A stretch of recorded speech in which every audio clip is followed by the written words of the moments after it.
This is a recording for Unit 3 on Chapter 7 Energy to do works on problems.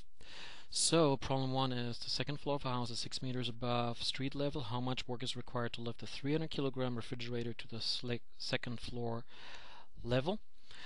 And so, work is what it's asked for, and work is force times distance. In this case, the force is, well, working against gravity, so it is gravity, mg, times d. Well, that looks a whole lot like the potential energy, and of course that's what the refrigerator would gain, is the work would turn into potential energy, and that would of course be mgh. That's just on the side. So the work is going to be now in numbers 100 kilograms times 10 meters per second squared times 6 meters. I'm sorry, that wasn't 100 kilograms, it was 300 kilograms. So work equals 300 times 10 times 6 is 18,000 kilograms meters squared. That's because of the meters times meters, divided by second squared. And because this is all base units, we have the abbreviation joules for that.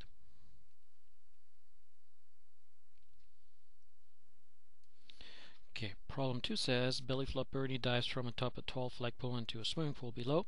His potential energy at the top is 10,000 joules. What is the kinetic energy when his potential energy reduces to 1,000 joules? When you look at the problem, I believe you come up with right away 9,000 joules. Well, here I'm going to write it down. So the potential energy at the top is 10,000 joules.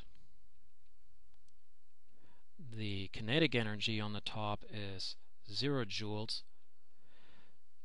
Somewhere along the line before he hits the water, his potential energy is being reduced to 1,000 joules, and since energy needs to be conserved, the remaining 9,000 joules then have become kinetic energy. Now, although it's not asked for, at what height is he actually on the flagpole? Well, that kind of depends on what mass he has, because that figures into potential energy as well. As I write down potential energy equals mgh. In order to figure out what height is, I would need to know his mass. So I just make something up. Let's say he has a mass of 100 kilograms, to keep it simple, 100 kilograms. And we have gravity, of course, 10 meters per second squared. And then we have times h. And then I'm going to erase the PE on the left hand side. Instead, I'm going to write there the 10,000 joules. So then when you divide 10,000 by 100 and divide by 10, you're going to come up with that h is going to be 10 meters, which is 30 feet. So that's quite high. Problem 4 says, this question is typical on some driver's license exams. A car moving at 50 kilometers per hour skids 15 meters with locked brakes. How far will the car skid with locked brakes at 150 kilometers per hour? So the distance is what they're asking for, respectively how much further. Well, the kinetic energy goes with the square of the velocity, and since that needs to be used up in work, in frictional work, so work equals force times distance, and this of course would be the frictional force. Well, if the kinetic energy here is gonna ninefold, because that's what it does with tripling the velocity, the kinetic energy will ninefold. That means that the work will ninefold, and we assume that the brakes are the same in either case. So that number here, the force of the brakes, is going to be same. Well, that means that the distance traveled will be 9 times as much. So it's going to be 9 times 15 meters, which is going to be 135 meters, or roughly 400 feet. Problem 6. In raising a 5,000 Newton piano with a pulley system, the workers note that for every 2 meters of rope pulled down, the piano rises 0.2 meters. Ideally, how much force is required to lift the piano? I think we can answer right away that would be 500 newtons, because for every 2 meters it's rising 0.2 meters, which means we have 10 strings attached, so the ratio of distance pulled to distance lifted is 10 to 1. The number of strings is 10, and the ratio of force pulled to the weight that is being lifted is going to be 1 to 10. But the calculation would be to say, well, how much work is being done? Well, the work is F times distance, which is going to be 5,000 newtons times 0.2 meters. That's how much the piano is lifted.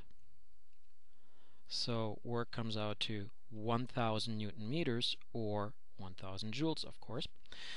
That means that we have to exert the same amount of work, or apply the same amount of work. After all, we don't get a free lunch. We still have to do the same amount of work.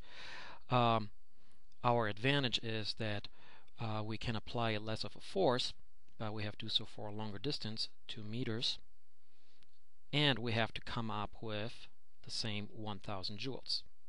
That's what I said, we're not going to get a free lunch.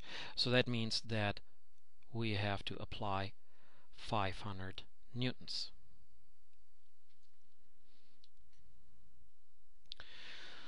Problem 8. A 60 kilogram skydiver moving at terminal speed falls 50 meters in 1 second. What power is the skydiver expanding on the air? So here's the skydiver on a parachute falling with a speed of 50 meters per second, because distance over time. If you get that into American units, you come up with roughly 110 miles per hour, which seems pretty fast, which means at this point he doesn't have the parachute on yet. So I'm going to take the parachute away. So he has his terminal velocity achieved without the parachute yet, and hopefully is going to deploy it soon. There are two forces acting on him. One is gravity pulling him down with 600 newtons, because that's 60 kilograms times 10 meters per second squared, but also air resistance, which pushes up on him with 600 newtons, because the two have to cancel each other. After all, he's moving with the same velocity. Same velocity means constant velocity means zero acceleration, zero net force. Anyway, so that's the picture here. The power, this is what they're asking for. The power exerted by him on the air would be the work that is being done due to the air resistance divided by the time. The work is, well, force times distance, or mass times gravity, because that's the same as the air resistance, as we know it is 600 newtons, 600 newtons. So we have 60 kilograms times 10 meters per second squared times 50 meters, divide by 1 second, and we come up with 30,000. And the unit really looks kind of horrific. Kilograms, notice meters times meters, and notice divide by second squared and divide by another second, so second cubed. And as I said, that looks rather horrific, so we erase these base units and come up with the base, write down the base units for power, which is the watt. So 30,000 watt. Don't confuse the unit of watt with the physical quantity of W for work.